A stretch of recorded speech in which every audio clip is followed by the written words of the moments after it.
welcome back to my channel, where I like to bring you guys along with me as I navigate my faith, fitness, and financial journeys.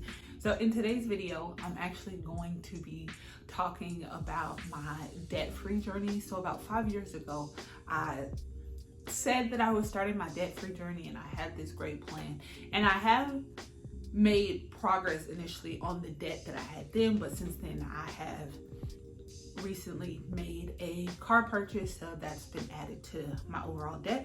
So let's just hop straight into the video, and I'm going to talk about the method that I'm going to be using, things that I think are going to be beneficial to me, things that I think might be a little problematic and I need to keep in the back of my mind just to make sure that it doesn't derail me on my journey.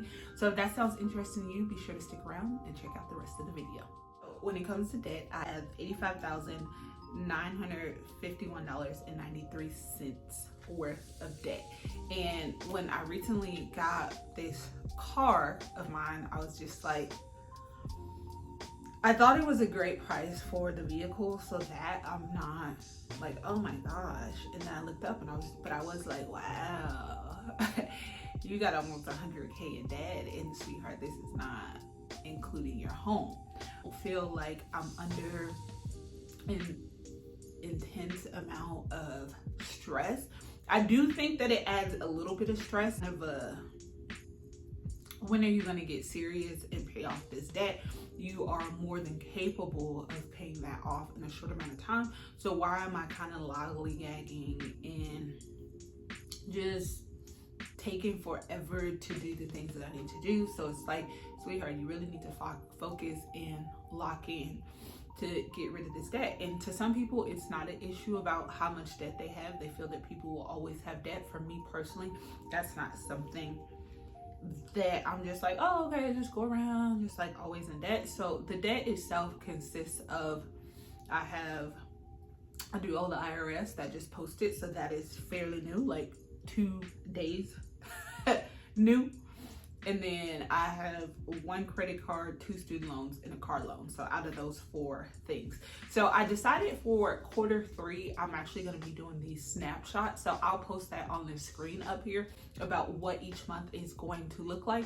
So for the month of July, I am going to focus on the credit cards, a student loan payment, and the IRS. So on these particular snapshots, the goal is to contribute $5,000 a month towards debt.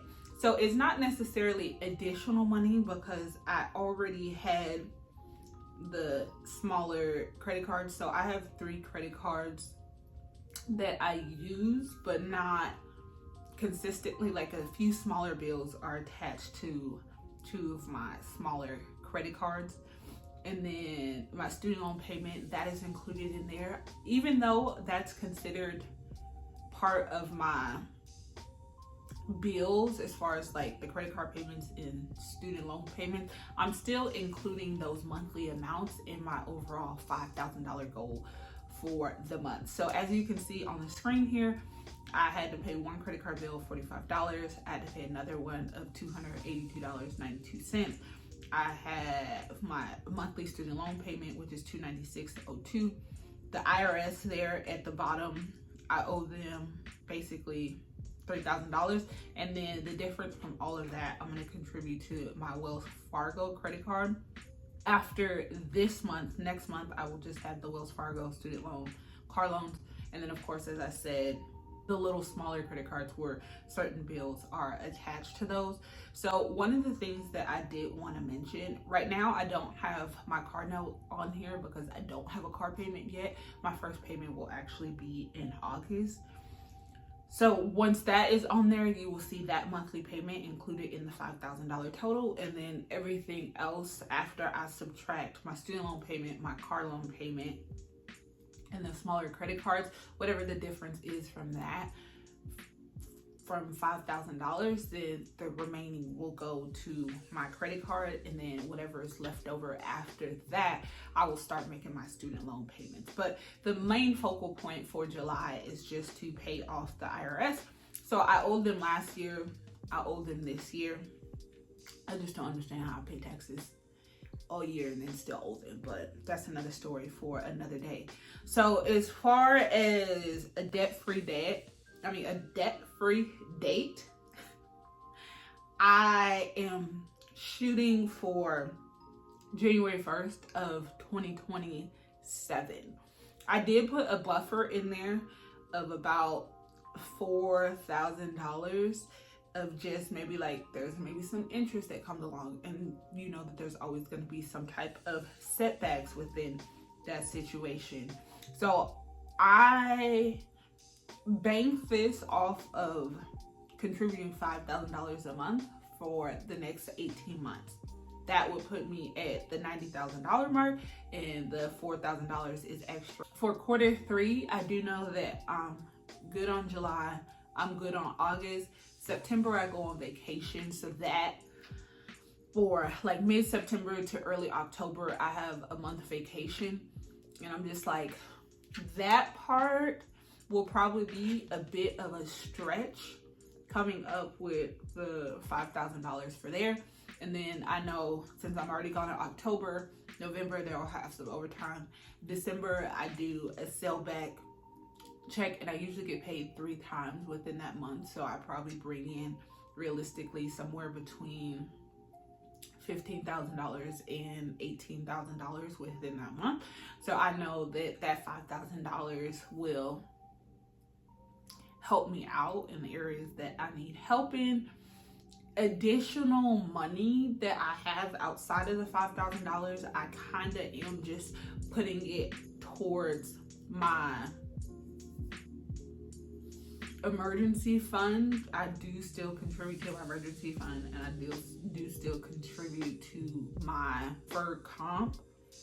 So if I get to the point where I just know, like the month before, because I kind of look at things a month ahead of time, if I get to the point where I'm just like, you know what, I don't know how I'm going to swing $5,000 for this month, then I will just not contribute to those things for that month.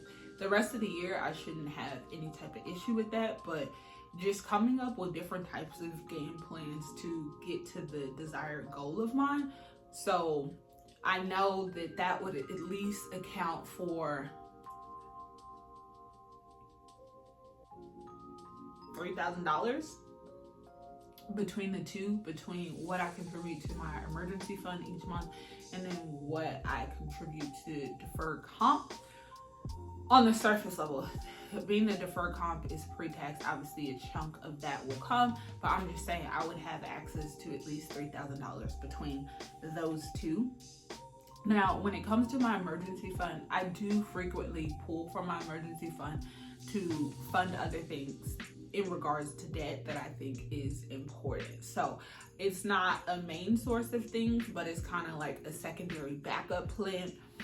I'm not going to drain my emergency fund just to pay off debt. I wouldn't feel comfortable if something arose and then now I'm putting everything on my credit card and now I'm back in the same situation that I had before. As long as I'm still contributing to my emergency fund, but know that if something were to come up, I do have a bit of a buffer to transfer a couple $1,000s over there into my account to deal with whatever issue that I do need to deal with. And then as far as the deferred comp, I do know that most people are just like, hey, stop contributing to things like that. As a whole, I know that time is one of the things that you can't get back. So right now, I said I feel comfortable with that I have going on and the amount of money that I am contributing towards debt. Moving forward, to be like, I'm gonna do both. I value contributing to my deferred comp and maxing that out for the year and a half more than I do out of debt. Reason being, I feel that I'm gonna make much more money on comp than I would on than the amount that I'm gonna accrue interest on whatever debt it is that I do have. I don't think that I'm gonna accrue $5,000 in interest over these 18 months, but I do know that in a quarter I could make $4,500 from my deferred compensation. So it's just like, am I going to give up $15,000 to pay off $2,500 in this thing? No, I'm not. So that's my mindset on that. That's me. You do whatever is best for you. I'm just telling you what I'm doing. And then I think that if I was going to have a long, drawn out, debt-free journey, then that would make sense. Because it's just like, if it's going to take me 6-7 years to pay off this amount of money, then yes. As a whole, I do feel good about this. I do feel right now, into the end of the year, it is sustainable for me. Right now, the way that my life is set up, I do also know that, as I said, you have to have a plan B, which is why I said if I just get to the point where I feel that I'm not contributing that $5,000 monthly as I had planned, then I need to go and reduce the amount of money or eliminate the amount of money as a whole that I'm contributing to my emergency fund on a monthly basis and my deferred compensation on a monthly basis in order to reach my goal by the January 1st, 2027 mark. But with that in mind, as I said in December, I do plan to put extra couple $1,000s to the side, which I will just put in my emergency fund and go that route and take it from there as I go through each of the months. So the goal is to put as much money as I can from my regular paychecks.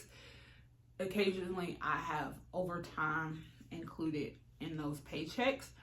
And then whatever the difference is, take that from my emergency fund, being that I contribute to that on a monthly basis, a bi-weekly basis at that. And then to get me to that $5,000 mark. Hopefully I don't have to take anything from my emergency fund and it can all come from my regular check. But right now, the previous check I had about $2,500 worth of overtime on there. So that's ideal to have that amount of extra money. Because if that's the case, then it's just like, okay, let me have X in a row where I am having $2,500 extra dollars per paycheck, and then there you go, that's my $5,000. But that's not really realistic. Right now, I'm doing some training teaching some classes at work.